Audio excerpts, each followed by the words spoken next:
Rev up and get ready for race day with Mission Foods. The world's best racers and tastiest products come together to make every race delicious. Fully loaded tacos, fast wraps, piled high nachos. Whatever you crave, Mission will help you be race ready with easy-to-make recipes that will take your race day to the finish line. Keep your racing delicious and enjoy all the mouth-watering action. Brought to you by Mission Foods. Too fast, too tasty.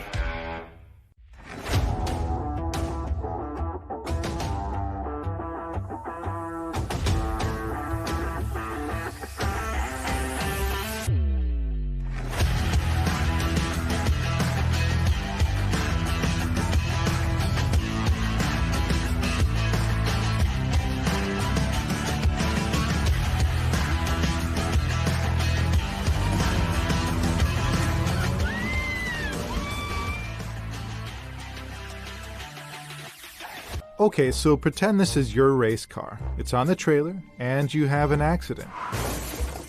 Ouch! At least your truck's insurance will pay for another one? Yeah, not so fast. Standard insurance won't replace your race car, whether it's in the trailer, in the paddock, in the garage, or the repair shop. But at Haggerty, we can protect it for what it's really worth anytime it's off the track. No matter what or where you race, offer less than a set of race tires. Haggerty, let's drive together.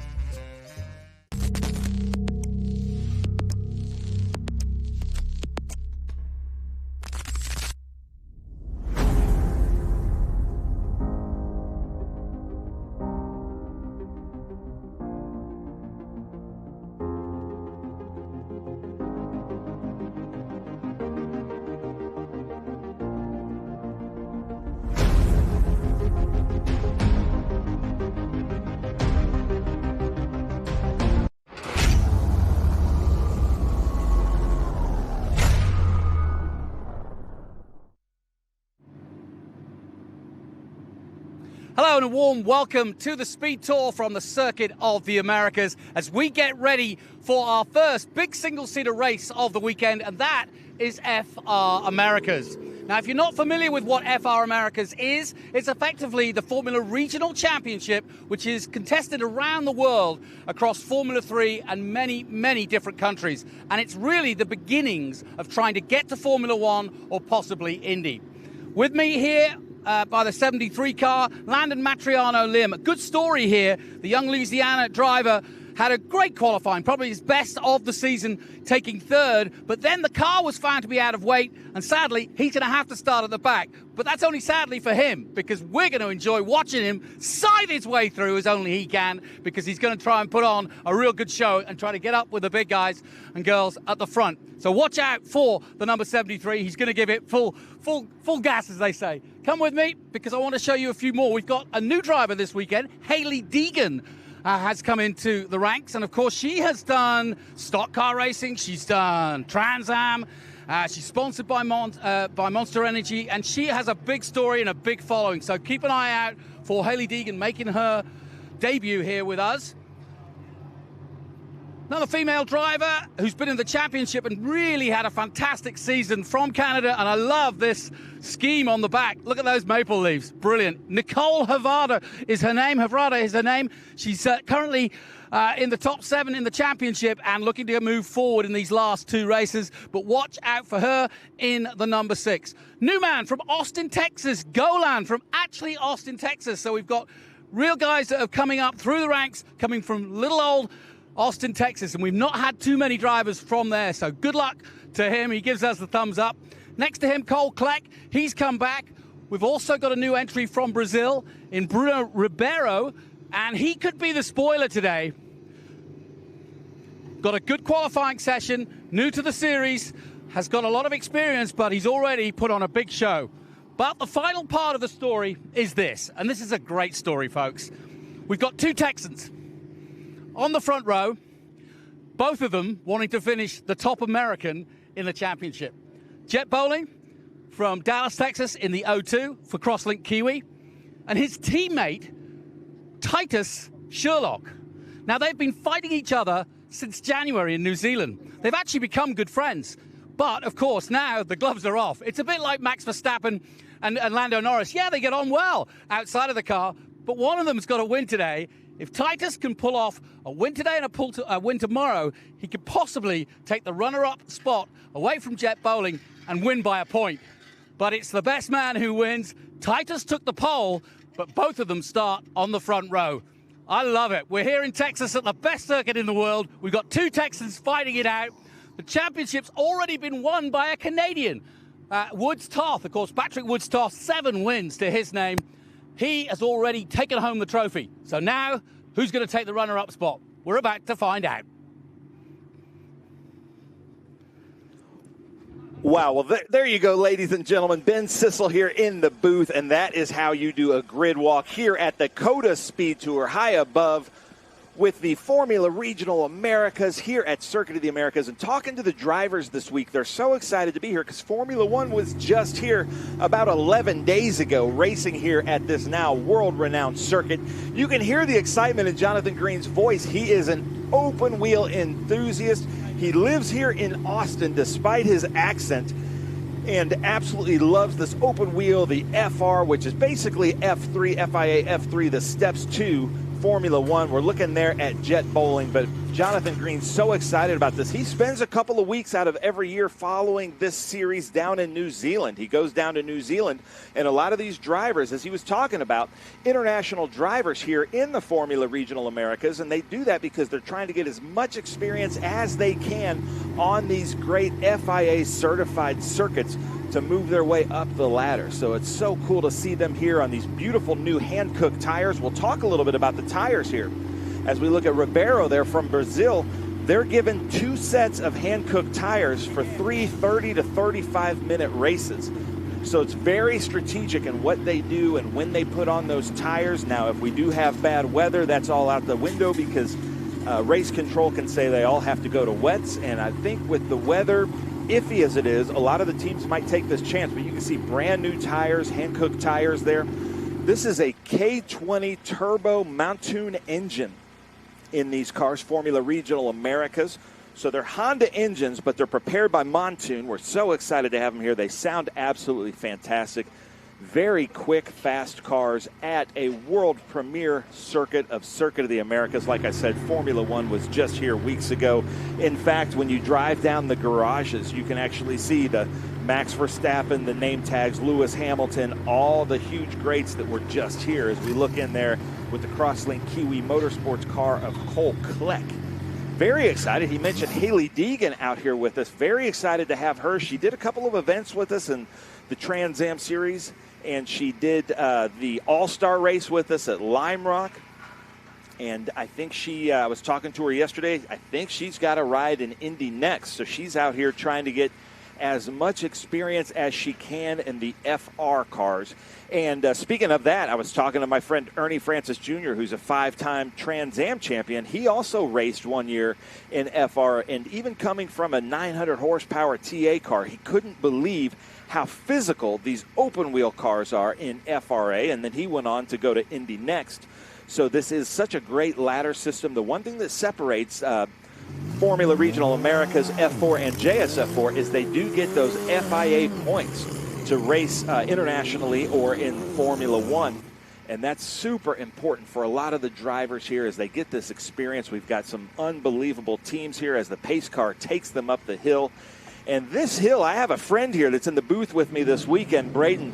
We've been setting up signs and banners all weekend, and he was even talking about just you don't understand in video. That's a great shot there from Rob Herdman there at turn 1. But even video, as sad as it is, doesn't really do it justice of how just steep that hill is. And then you've got about 6 lanes wide going into turn 1, and then as soon as you hit the apex, it decreases down to about 3 lanes wide.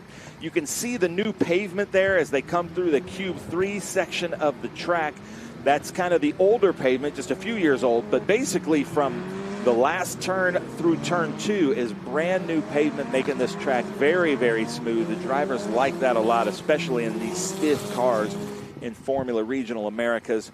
We've got a great group of FR cars out there. I think we've got 15 taking the start. I haven't gotten a good count yet, but that's the most we've seen since the beginning of the year. We were talking about Landon Matriano Lim there starting at the back because he came in with a weight violation. Landon has a very bright car. Looks like he's second from the back there. and he's going to be starting from the back but moving his way up. He's a very fast driver with Crosslink Kiwi. Then we've got Titus Sherlock there in the 31. Titus Sherlock has really been going at it all season long with Patrick Woods-Toth always kind of right there. But when Patrick Woods-Toth got dialed in, he was just almost unbeatable throughout the season as they come around this long, kind of almost a hairpin turn.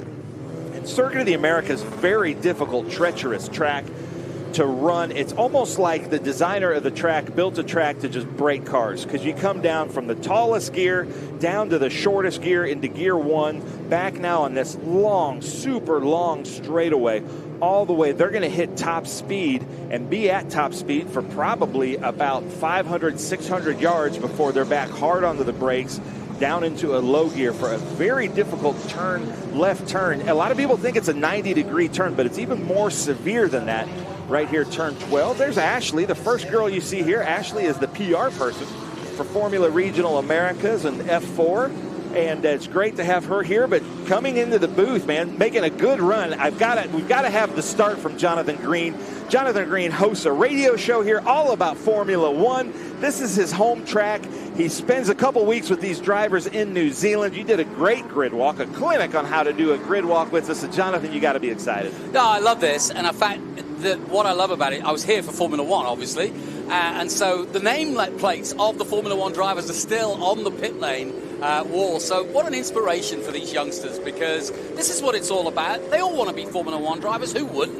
The money's good. You get to go around the world and you get to race fast cars. But on the road there, you've got to get through this, and you've got to go through karting before that. I'm going to be interested to talk to my co-commentator today. And Connor is alongside us, and he'll be racing. Well, he's already raced. Connor hadn't showed up just yet. Oh. Yeah. We just have an observer in here with us in the booth. I'm sorry. Good. We're waiting. He does look like Connor, though. We're waiting on Connor, but I'll be interested to see what he says. But for all these youngsters, this is such a special moment. Just to give you a little bit of context, Titus Sherlock, who was pole for this race, was also pole for last year's Formula 4 race and won that. So that bodes well for the yellow and black car you see coming to you right now. But behind him is Jett Bowling of Dallas, Texas. They've got 30 guests here, family and friends. They've made T-shirts for it. I mean, what a big moment. And even though the championship is won, and as you say, Woods-Toth just totally dominated, 7 wins. But we kind of almost knew that. He's been a prolific driver since, in many ways, Scott Goodyear found him. Ron Fellows, they've been helping him. And, of course, he did a great job in Canada a few weeks ago and has really made a name for himself. But, Jonathan, we need you to explain the standing start. So excited for this FIA standing start, and a lot of our viewers are probably unfamiliar. Yeah, and this is Formula One, so the man on the right-hand side of your screen, which is the left-hand side of the circuit, is on the inside line. Now, he can't cut across the pit lane line, which is, you'll see, there's no pit stops in this, so they're not worried about cars coming out of the pit lane. But just in terms of the tussle for that tiny, tiny hairpin at the top of Big Red, they call it, it's going to be very hard to defend from Titus. Out go the lights, and on come the red lights. 3, 4... Out go the lights, and away we go, and Titus Sherlock gets a cracker. The man from Prosper, Texas, leads the way now from Jett Bowling. Some good action just a little further back, defensive driving, and Ribeiro just locking up there slightly, but the Brazilian now sending Jett Bowling wide, and that's going to lose him a lot of ground, and he has just done a Norris, sadly for him, because he was pushed wide and couldn't get back on track and has lost some vital positions. Titus Sherlock is off to the races, as you can see, already building on that lead. Unbelievable group, though, coming through the Hankook S's here, following in 2nd, 3rd, 4th, 5th place. And then we can't forget about the Kevin Jansen out there, who always talks about being older than the parents of these drivers, who's with us every year. It's great to have Kevin Jansen out here with us with Crosslink Kiwi. But Jonathan, this is your home track. This has got to be exciting. Yeah, one of my favorite corners, turn 10 now coming into 11, which is the first obvious overtaking place. And you can see already people jinking out. Sadly for Jett Bowling, he's down to 4th, and that is not where he needs to be. He's really got to work hard now to get back on level terms with Titus Sherlock, who is romping down the road and is already halfway down the back straight. A 28-minute race, 30-minute race in total. But as you can see, as they head down the back straight, it's a good, strong lead. A bit of wet dry down there, but that shouldn't affect them it's so good these days that you don't really worry too much about that. Coming into Brady Golan there into turn 12 in second place. Unbelievable. You can see the oil dry down there from the Trans Am Series practice session. Unbelievable to see them coming through. This is what we call the Bridge Hall Bennett Stadium section here. Really cool looking to see these FR cars with their halos, the Formula Regional Americas. This is a very difficult turn here, Jonathan. And we know we've seen it in Formula One. We've seen it here year after year. It is quite a passing zone. It doesn't seem to be. And then we've got this kind of carousel stadium section that could be looked at as a carousel, me being an older driver, but really there's like 3 or 4 right-handers in that section. Oh, you mean the McConaughey complex? Yes, exactly. You know why? It's the McConaughey complex. Well, it's all right. I like your Texas accent, too. Okay, so first lap completed, and Titus Sherlock leading the way at the moment. And just behind him is Brady Golan in his first run from Austin, Texas. What a great story that would be. But also on the hunt, Bruno Ribeiro from Sao Paulo, Brazil. And up the inside comes the Brazilian. Nicely done. And that's a classic overtake. Into second place he goes. And now we'll go in pursuit of Titus Sherlock. Bowling still fourth, and then remember, we're watching that story very closely because that is the battle for the runner-up spot. And so if Bowling is going to take it to the final race of the championship tomorrow, well, he's got to get at least on the podium or at least in striking distance. Of course, a DNF could change all that, but we're not wishing or hoping for that. Also keeping an eye on Matriano Lim. He's in 10th at the moment. Let's see if he can come from the back. He qualified 3rd yesterday and was just deemed to be underweight by several pounds or so, and so that was real unfortunate, and they can't really quite work out what it was. He hasn't lost weight, but he couldn't work it out. But either way, he had to start at the back because them's are the rules, as they say. Havrda, the Canadian youngster, she's doing a really good job this season. I've really been impressed with how much she's got to grips with this car, and is just showing a maturity beyond her years, and she's definitely one to watch for the future. Also going to keep an eye on Hailie Deegan. Got an overhead take here. That's the 22 of Hayden Bowlesby. Just getting through on Havrda. Hayden Bowlesby's been with the FR Championship for about 3-4 seasons now out of New Orleans. The IGY6 team. It's really cool to see him. You can see now, look at the teams.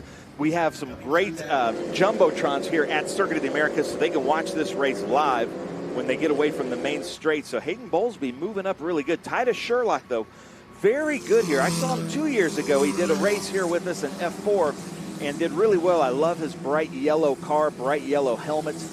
And then Golan, and then Ribeiro. But actually, it's Ribeiro got ahead of Golan. We saw last time coming down the straight, Golan was having some visibility issues, was really wiping his visor there, and I think Ribeiro was able to get around. But look also for the draft on these long straights. But now it's kind of starting to spread out, Jonathan, and this is kind of the time. We saw a great race yesterday in F4 and Ligier JSF4, and it looks like the Formula Regional Americas are giving us a great start as well. You can see here from the drone, this is the newly surfaced part of the circuit. It was very bumpy on the exit of 1 and down to 2 in the past. Certainly the MotoGP guys not happy with it, so a very, very big resurfing was done just before WEC and just before Formula One, and it's been a really good result for this state-of-the-art circuit that is the Circuit of the Americas. And what a chance for these youngsters, as you say, to race at one of these circuits. And I mean, I'm sure if they're dreaming in their heads while they're out there, they would love to come back here in 2 or 3 years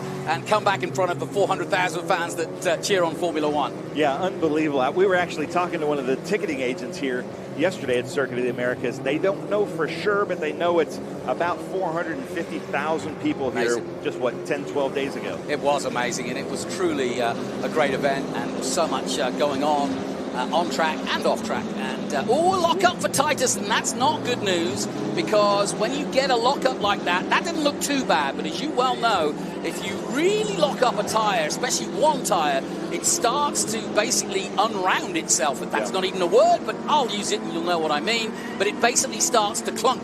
And also makes the car unbalanced. And if you keep locking up like that, you can get into trouble, and that can slow you down dramatically. So Titus has got to be careful, but that is one of the heaviest braking plates. As you say, it's almost designed as though they want you to brake the car. But looking at Titus's hands, I love that he's got the yellow gloves so we can see it coming through that stadium complex.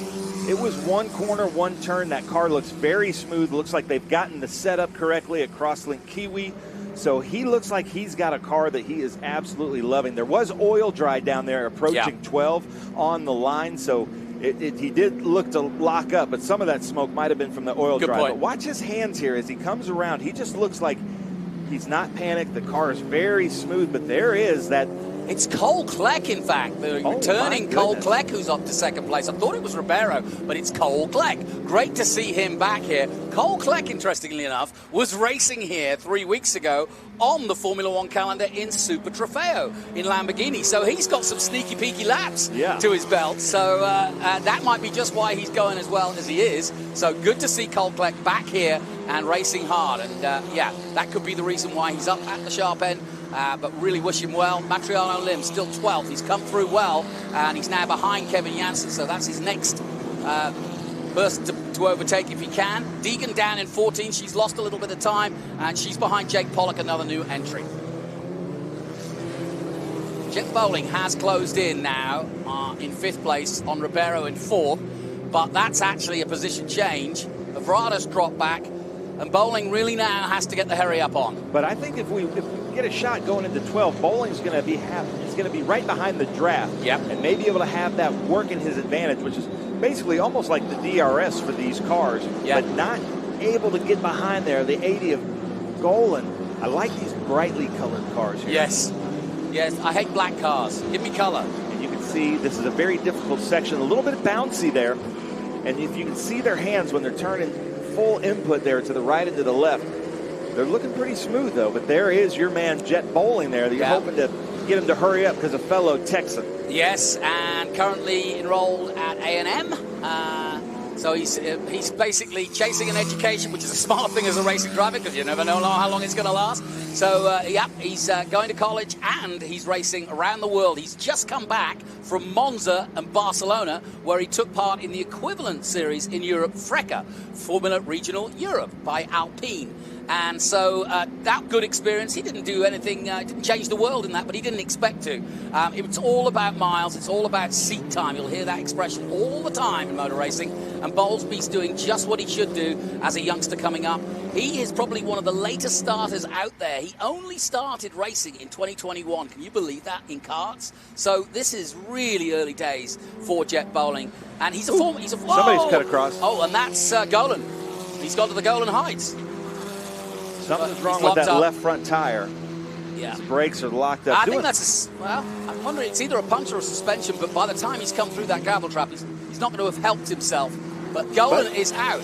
But ladies and gentlemen, the hero of the race. He's behind the wall, and we're not going to have to stop there because of Golan, but we may have to go double yellow here. Not sure where that is. That's Jake Pollock, and with 20 minutes left to go, if he's in a gravel trap where it's by turn 1, and so if that's the case, I think they're going to have to bring out the safety car because it's just too precarious to have a car in the gravel and the potential of another car following him in. I saw Kevin Jansen over there giving room to Landon Matriano Lim as they come in through turn 11. And Scott Goodyear is our race director here in FR, F4, and JSF4. And he'll see that car there in the gravel trap. Will give him some time to maybe get out. But an open wheel car like this in that thick of kitty litter, that's really tough. But Jonathan, we have the man in the race yesterday. Connor Roberts had a great outing with us a few weeks ago at CTMP.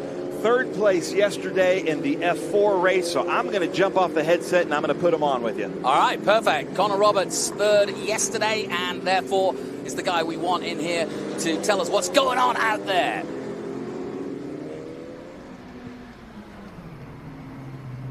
And here's another look at what happened to Brady Golan. Yeah, he locked up before he knew he couldn't make the corner, and from there on in, bouncing across.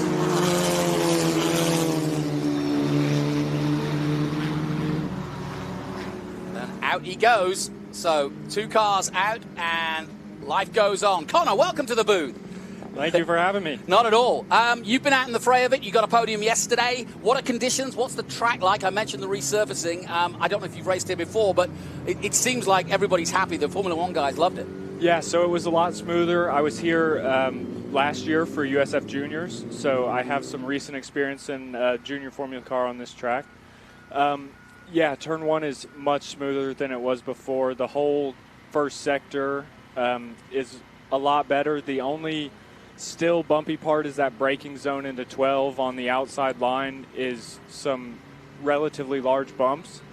And but other than that, the track has been really smooth. It's been really good with all the F1 rubber still down. It's been very quick.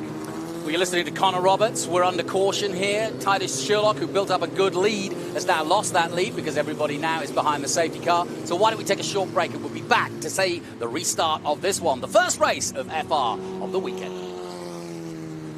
You've got a business to run, big and heavy products to ship, and customers who need them now. When you've got the right driver and the right equipment, you can bet on a spectacular result. Bennett understands complex logistics and puts the best team, the most time, and the latest technology into every customer relationship. So you can sit back, relax, and enjoy the race. Let us handle the rest. Together, we can move anything.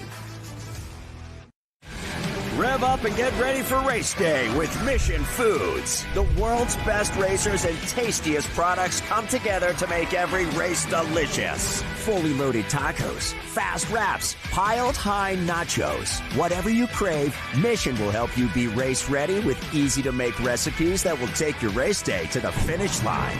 Keep your racing delicious and enjoy all the mouth-watering action. Brought to you by Mission Foods. Too fast, too tasty.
Welcome back to the Circuit of the Americas. You're watching the Speed Tour here from COTA, the final round of the season. I'm Jonathan Green, and I'm joined in commentary this race by Connor Roberts, who's already taken a podium here this weekend. Connor, we're under safety, we're under caution. Tell us a little bit about how you got into this crazy game. So early on, it was a lot of karting from a young age. Dad had been racing SCCA Formula Mazda for a long time. Yeah. And so when I came around, he slowed down on the Formula Mazda and started to get into Continental and some downforce cars, Formula 1000. Mm-hmm. And that kind of just, made my love for the sport grow. And then when I turned 14, I got my SCCA competition license in a Van Diemen Formula Continental. And then we went racing from there, and I did 5 years of SCCA racing, spec racer, FE2, and Formula Continental, and now we are here racing F4. And how are you feeling? How are you enjoying it? It's been good. The new F422 car is really good for me. It's large enough that I can fit. That's really you're a tall guy. It's really been the problem. I'm 6'4". You should be doing truck racing. Yeah. So that's been the big problem in the Formula cars for me since I started when I was young enough to be small enough to fit in Van Diemens, which are notoriously small cars to begin with. And, we just really struggled to find a Formula car that fit me and I was able to be comfortable in and be safe in, pass the head height test. And David Cooper brought us out for a Ligier test day at CMP, and kind of fell in love with the car, liked the series, liked where the direction was going, and we joined. And what do you want to do? I would like to race sports cars. Okay. So I would like to do specifically prototypes, so LMP3 would be my my goal to race probably in Europe, since IMSA discontinued the LMP3 class for the WeatherTech stuff. But Yeah, I mean, the closed wheel cars are interesting and they create good racing, but there's something that I can't get out of a production 10-top car that the Formula cars really do provide. Yeah, I haven't heard anybody say that there's a bad thing to learn in single-seaters and slicks and wings. Just the sheer power of these cars, power to weight ratio, but also the ability to change direction quickly, the downforce that's involved, the skills that you learn to react in a single-seater will bear you out, whatever form of motorsport you want to do. Matthew Brabham, tall guy. Justin Wilson, his brother Stefan, all tall guys. So don't be put off by the fact that you're tall, because there's plenty of guys that have gone to the very top with a bit of height on them. So, but I think you're right. Sports cars would be a lot of fun. And I would have thought, in that tiny little F4 car, you're really cramped in there. Yeah, I mean, the tub is really, they say that they made it American-sized. So, a big, long, tall driver, and I fit in there perfectly. I'm well under the limit. Okay. I had the large crash at Mid-Ohio where the halo and the roll bar scraped on the pavement. And if I was in any other car, I would have been too high or had not had the halo. It could have been much worse. But, Ligier did an incredible job making that car as strong as it is and as safe as it is. And, there's no other car that I've been in that feels as safe and feels as fast as that car does.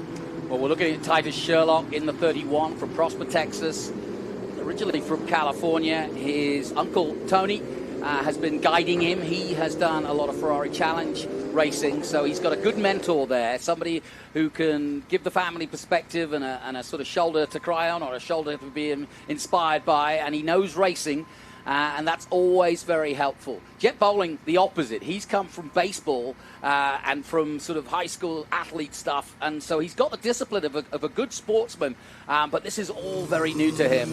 We were laughing about this the other day. He's like, in every other sport, every other team sport, you're trying to get together as a team and work together to win, but in motor racing, it's the opposite. The first person you want to beat is your teammate. So that's a real learning curve, I would have thought, for anybody who's come from that discipline. Titus Sherlock was telling me earlier that he's disappointed with the season, even though he's got the chance for a runner-up spot. He's had one win, but he had problems at Mid-Ohio, didn't get to race there, had a crash in, I think, practice for that one, and then didn't go to Canada.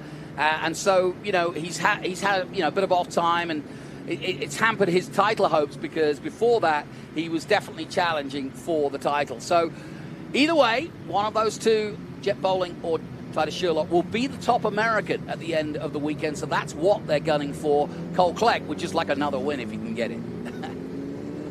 Who do you know out there of the FR guys? I've been around the Crosslink Kiwi guys, so Titus, Jett Bowling, Nicole. Yeah. And I was paired up when we did the media training for F4 and FR in New Jersey. I was actually paired up with Patrick Woods-Toth, cool. was my interview partner. So I got to chat with him for 30, 45 minutes just about his racing career and everything. And, I haven't mingled too much with a lot of those guys. I just mostly stay within the F4 since we're a single-car, family-run team. I don't get the community that the Crosslink Kiwi drivers get sometimes, but in the drivers meeting I'll sit by some of them and we'll chat for a little bit.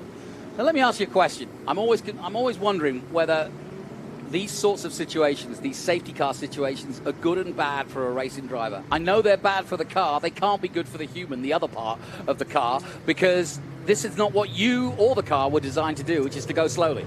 Yeah, it's a really nerve-wracking thing, especially when you go by the incident and you see it and you're trying to work out how many laps and how long it's going to take, and then when you have to start warming your tires and keeping your brakes up to temp. And it can be a really nerve-wracking, and it's kind of a finicky thing to get that safety car restart just right to maintain your position and to not breed another yellow by making a poor decision or having a poor start and somebody else not recognizing it. And you've got a lot of jobs to do. You can see them weaving side to side. They're just trying to keep the heat and mechanical grip in the tires. That's one thing. You also need to keep the brakes up to temperature because obviously everything works at a certain temperature. So what you don't want to do is get the restart, head flying up the hill to the big red, and then suddenly stomp on the brake and find there's nothing there. So there's a few sort of systems checks you've got to do, don't you? Yeah, for sure. And you got to make sure, especially in the slower conditions, following, if you're mid-pack in a safety car group, following for a while can overheat the cars because they're not getting as much air as they want in there. So you got to pull out on the straight sometimes to get that cool air through the side pods. Mm-hmm. And so you got to try to keep heat in certain aspects of the car and keep heat out of others. And so it's really a delicate balance to try to maintain all the systems in their operating window. We were just looking at Anthony Ortiello in the 07 in 13th position. And at the moment, it's just Brady Golan who's gone out. We think that you thought it looked like brakes to me. I couldn't quite tell. He locked up and then went into the gravel and then went out. Jake Pollock also stuck in the gravel. That's kind of why we're waiting, because Golan managed to get off the track. And that's a good story for him. So we're going to do another lap now, and this is where you start getting fed up with it all, right? Yes, for sure. And Titus is probably just thinking about how many different ways this restart can play out. Yep. And how he's going to defend in turn 1, what line he's going to use, when he's going to go from turn 20 to give him the best opportunity to keep the lead into turn 1. It's a long run to turn 1. There's a big chance for a lunge or a draft bypass up the hill. And so you got to figure out all those things, and it's hard to do on your first try to get it just right. Yep, we saw that in Formula One, and we see it every weekend, and it's the same for these guys. They're on similar tracks, and in this case, they're on the same track as they were just a few weeks ago at the US Grand Prix, and that's what they're all hoping to get on one day, the grid for Formula One, and we've got some great young stars coming up through the ranks. If you just look at the champions that we've created over the last few years in FR, Hunter Yaney is now in FIA F3. Kyle Kirkwood currently in IndyCar, of course, and more recently the likes of Nolan Siegel here this weekend, funnily enough, now with McLaren. So we've got some great stories, and there's many, many more have made it through the ranks and come through FR and F4. So it's a good breeding ground, good cost point, and so many, Dakota Dickerson, another one to name. So many of them have been successful and have gone on to professional careers, and that's what it's all about. Now, going back to this restart, yeah, you're right. The pressure's definitely on Titus, because what he's got to be careful of is Cole Kleck has nothing to lose. He can make that lunge that you were talking about. And frankly, Sherlock will need to get out of his way because the last thing he needs to do is get together and get a DNF out of this, because that would just play straight into Bowling's hands in 4th place. Bowling, on the other hand, needs to get past Ribeiro and see if he can put some pressure on Kleck, and really needs to finish behind Sherlock if he can. But with a restart like this, you can see the distance between 1st and 4th. It's not insurmountable in the time we've got to catch up, is it? It's definitely not insurmountable, and a move into turn 1 easily can grant you 1 or 2 positions. I climbed 3 positions, or 2 positions in the race yesterday for F4 through turn 1. Just the way how wide the track is into turn 1 is very, very open for late lunges and even 3 wide. Well, as you can see, the lights are off on the safety car, which means we are going racing after this. They'll come through 18. The safety car will pull off on the exit of 19 and head towards the pits, which will then put the control of the race in Sherlock's hands. And this is where the real pressure is. You can see the entire field now bunching up behind him as they head out of 18 towards 19. Now, it's up to him when he accelerates, and I'm always interested to see how they play this. You can go early or you can go late, but you control the race. Here comes the safety car off. And now it's up to Titus Sherlock to both defend his position and get away well. So he comes out of the final corner, accelerates away, and it's a good restart. But what's going to happen as they climb up the 133 feet towards the top of Big Red? Kleck moving for an overtake. He goes to the outside. He'll be looking for the switchback. No, that's just what I didn't want to happen for Titus Sherlock. And somehow he's got away with it, but that was a big, big moment. And I don't know how you want to call that, Connor, but what did you see?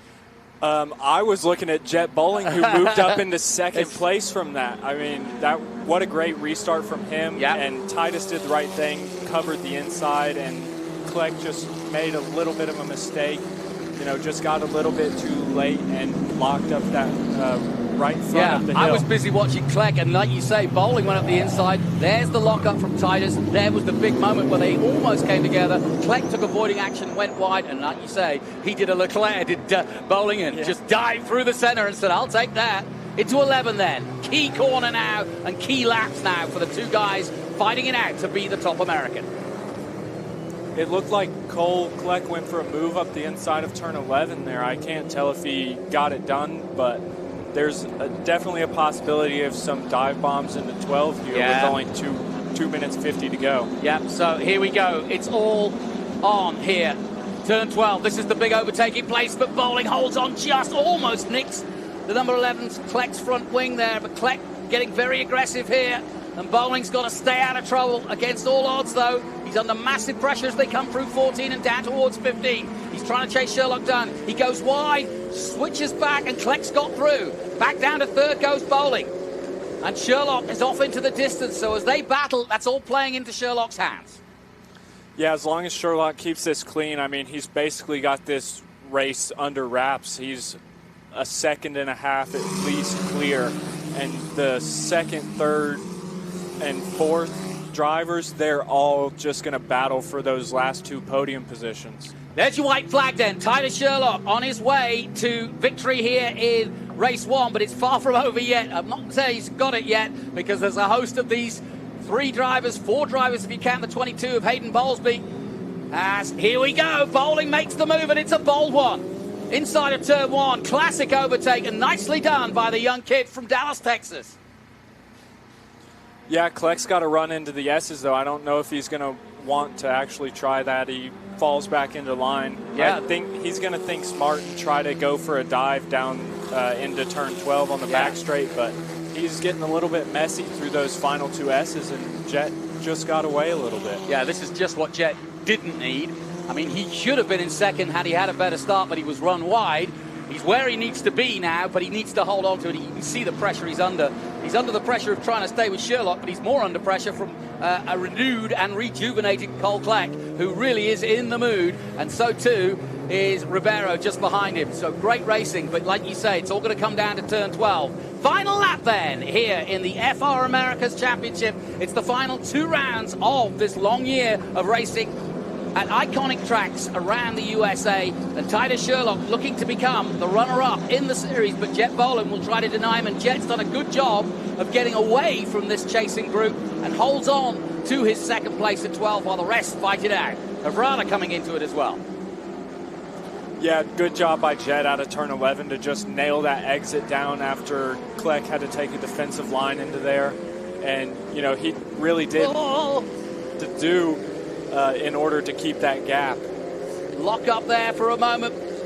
And yeah, this is really going to be a real battle for the third place. But right now, it's pretty obvious that Titus Sherlock has got this one in the bag. And Bowling has done a really tremendous job, really, of defending and chasing, as well as recovering, because he got taken wide at the start of this one and has recovered to second place. There's the checkered flag, though, for Titus Sherlock, as he takes the victory here at the Circuit of the Americas and gets ever closer to that runner-up spot. Second place is Jett Bowling. They'll fight it out. It'll all be about the last race. And third place goes to Cole Kleck, who held off the rest of the field, including Bruno Ribeiro and Hayden Bowlesby, who put in a good run at the end there.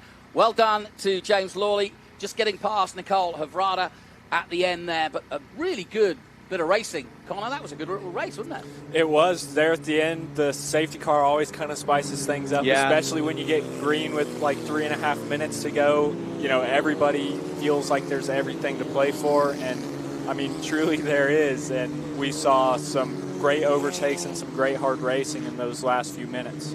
I saw Titus after qualifying, and he said that the lap he put in for qualifying yesterday was probably one of the best laps he's ever done in Formula Regional, which is saying something because he's done a lot of laps this season. So he really is at the top of his game.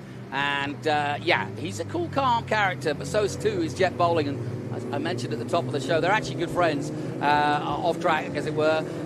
They share the data. They're in the same team. You know, they travel together. So, you know, they've got a good respect for each other, I should say. And but, of course, they both want it badly. You're racing drivers. That's what it's all about. If you don't have that eye of the tiger in you, then there's no point in taking part in a sport like this. For sure. And, you know, I think it'll be interesting to see how it plays out in their race later on in the weekend. How aggressive they're going to be to each other, even though they're friends. Yeah. You know, how much they want that position in the second place in the championship. Well, Titus started 13 points behind Bowling coming into this one.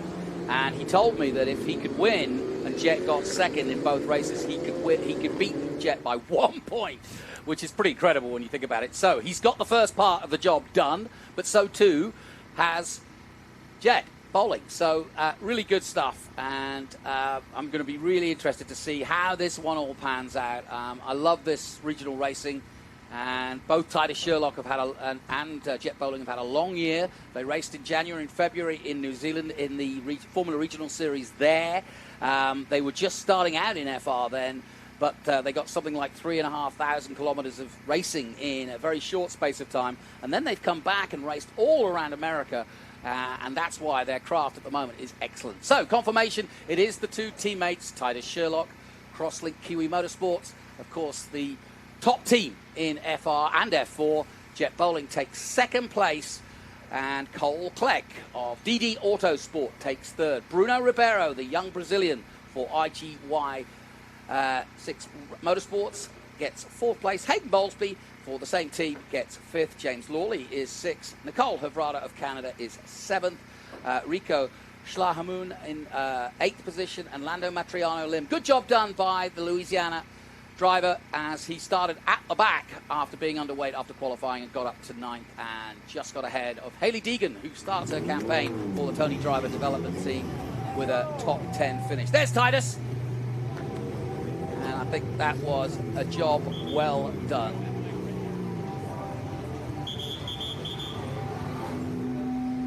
So when that helmet comes off, we'll get the mighty John Phippen. There he is to do the interviews. So as soon as that lid is off, John, I'll let you take him away. Let's hear what Titus Sherlock has to say about his win in race one. Thanks, Jonathan. We've got our winner here. Titus, you said in the pre-race that you were going to win at all costs, and buddy, you got it done. Yeah, obviously the safety car made it a little tough with that close restart, but yeah, super happy to get the win, and yeah, I couldn't ask for much more. Yeah, your teammate Cole gave you a little start there at turn one on the restart, but you kept your head cool and got the job done. Well done. Thank you. Yeah, I just want to thank the whole team at Crosslink Kiwi Motorsport, Oscar, my mechanic, Oscar, my engineer, my mechanic, Frenchie, and everyone else. Thank you. Good luck tomorrow, and looks like you're on the way to perhaps the Vice Championship. Thank you. Back to you, Jonathan. Great stuff, John. Yep, very happy. He's a very mild-mannered guy. But, yeah, really good stuff. And now the conversations will begin with both engineers and the data and so on and so forth. They'll go into a debrief. They'll work out what they did right, what they did wrong. In the background, Jett Bowling doing the same thing with his mentor and his family down there as well. And as I mentioned, Jett bringing something like 30 guests this weekend, so no pressure then. Wonderful shot of this magnificent circuit and the tower that hangs over it. Let's take a look at some of the highlights then from our first race of the weekend. Well, when the lights went out, Bowling got away well, but then got hampered. As they got to the top of the hill, he was run wide. Cole Clegg making positions up quickly. But there were some good battles. Havrda involved as well. Titus Sherlock built on his lead, and he was putting it all in there until Golan was the first to go off. Then Jake Pollock did similar. We got under safety, and that meant we had to go a few laps under safety. But at the restart, again, Sherlock did well. That was the big moment. and it all could have gone terribly wrong. Bowling, bold as you like, up the inside of turn one. He's obviously been watching a bit of Formula One. And Cole Kleck, though, right behind him. But it's a win for Titus Sherlock of Crosslink Kiwi Motorsport. And as John says, he's halfway there to being the vice champion and the top American for the season. And don't forget, we'll have F4 action and F4 Junior action later. Are you ready? I am. We did some work to the car this morning, just trying to make it ready for the race today. What have you changed? I mean, specific changes or just... Yeah, so we did some race-specific changes, some things that I felt like I lacked yesterday in the race, just to be able to increase my pace. We did a set of front brake pads as well, and we're setting our rain tires out and getting ready to figure out what it's going to do if it rains. What number are you, Connor? 46. 46, the great number that is Valentino Rossi, of course. So good call there. Well, watch out for the 46. He's coming through. Let's head down to John Phippen once again. Let's get our podium celebration underway. Let's bring up our third place finisher. He hasn't raced with us since the first race of the year, but he's on the box. Cole Kleck, ladies and gentlemen. Cole, my friend, your third podium to go along with a win already. Well done. I'll tell you what, you gave your teammate a bit of a fright on the restart. Yeah, no, it was a good race. It was really fun. We were under safety car for quite a bit. I saw Titus go low. I tried to go lower. That didn't happen, so I opened up. Titus and I kind of went wide in turn one, but we kind of shuffled back in towards the end. And then from that last lap, it was just a defending lap, really. So I just want to say thank you to all the Kiwi crew, everyone that came out to help us, and everyone who busted their asses last night, put in that new motor. And thank you, guys. Congratulations, Cole. Thank you. Cole Kleck, your third place finisher. Let's bring up our second place finisher, Jett Bowling. Jett, come on up. Talk about a great restart, my friend. Cole went a little too deep, and you took advantage of it. Yeah, it was good. I knew it was going to be chaos. We all wanted to get the position, so I just, held my line and outbroke the guy in front and made it happen. Yeah, you're still in the hunt for the vice championship. If he has a little trouble, perhaps you'll have a good day tomorrow. Yeah, he's definitely fast around here. It'll be hard, but it's definitely in the fight. Anybody to thank? Yeah, I thank the whole team. Thank for all the people that came out for me in Austin today, and glory to God, of course. Congratulations. Jett Bowling, ladies and gentlemen, your second place finisher. That's his 8th podium on the season. And now let's bring up our winner. This is 4 wins and 4 podiums. The man who's likely going to be the vice champion, Titus Sherlock, ladies and gentlemen. Titus, well done. A well-judged race. You got out to a big lead, and then, of course, the safety car came out, which is exactly what you didn't want to see, I'm sure. Yeah, it wasn't ideal, but still got it done in the end. Had a good restart, had a fun battle with Cole. It was pretty intense, but I got away and got the win. And now the Cole's under the same umbrella. We've got another sweep of the podium for Crosslink Kiwi. Yeah, exactly. They give us fast cars every single weekend. As soon as we roll off the trailer, it's quick. So that's all thanks to them. Anybody you'd like to thank? My whole family watching at home, my mom, my uncle, for always supporting me, the whole team, everybody. Thank you. Congratulations. Thank you. There's your winner, ladies and gentlemen, Titus Sherlock. Jonathan, we'll send it back to you.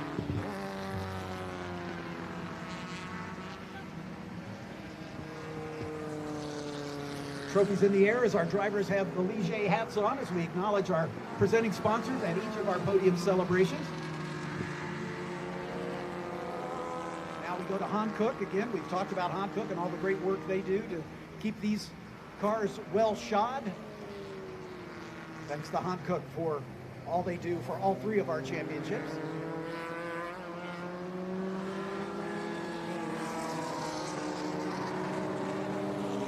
Mountoon has taken over the engine supply for us. Mountoon takes these Honda-based power plants and massages them for race readiness and reliability.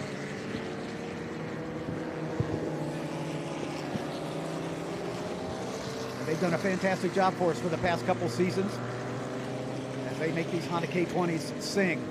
All right, ladies and gentlemen, let's have one more round of applause for Cole Kleck, Jett Bowling, and Titus Sherlock, your podium.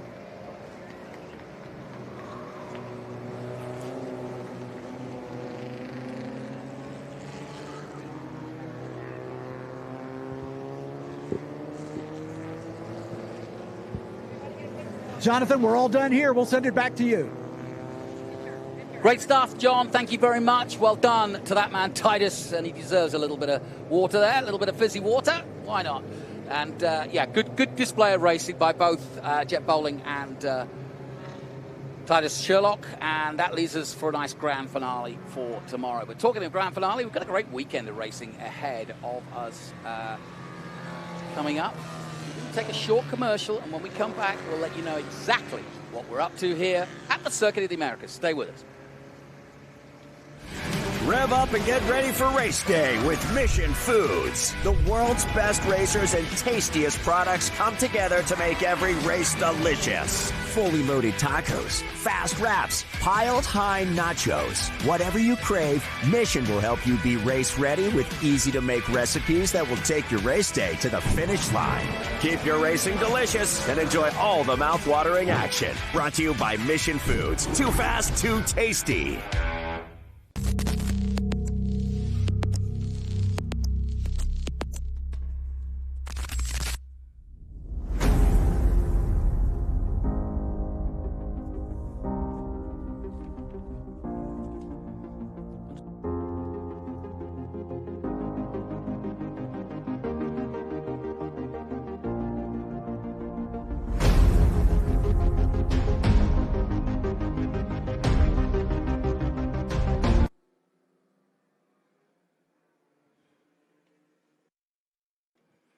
Welcome back to the Circuit of the Americas. We've just seen a cracking FR, Formula Regional Americas race, won by Titus Sherlock. And here is what we've got. As well as this afternoon, we've got F4 US and JS F4, so 2 more junior races. And then tomorrow, we go for the second race for the F4 US and Junior F4 feature race 3. That's at 8:50 tomorrow morning. Then we go into the Formula Regional Americas feature race 2. That's the finale at 1:15. That'll be followed by SVRA. We start off with the Group 1A3, 1B feature race 1. Then to Group 10 and also IGT International GT feature race 1. We've also got Group 6 and Group 12A, one of Ben's favourites and mine too. That's at 2:40. Group 9 is at 3:05, Group 7, 11, and PSSA, where we've got some new entries for that championship, including some single-seater guys who are swapping over to PSSA for the weekend. Group 2 is followed at 3:55, then Group 4, 5, 8, and 12B. Then, at the end of the day, we're going to show you live coverage of the qualifying for the final rounds of both the TA2, Trans Am TA2 by Q3, and the qualifying also for the TA Championship. Both the championships on the line. And then on Sunday we do it all again, but it's gold helmet time. This is the traditional finish to the season. And so it's feature races back to back to back. But the middle of the calendar sees the Cube 3 Architecture TA2 Series finale. And that could well be a championship, well, it will be a championship decider unless it's finished before then, because the points are quite high on both. That's followed immediately 12:20 by the TA, and that, of course, involves the XGT, SGT, and GT races. Then we go back to SVRA. It's a packed weekend of Group 6 and Group 12, Group 2, and we finish off the weekend with the final race at 3:30 of Group 7, 11, and PSSA. So, that is what we've got ahead. Don't forget, we aren't done today by any means whatsoever. Join us again for the F4 and Junior F4 race at 3:55 p.m. Central. But in the meantime, over the course of the 2024 season, we've spoken to some of the most interesting people you'd expect in one of this diverse paddock.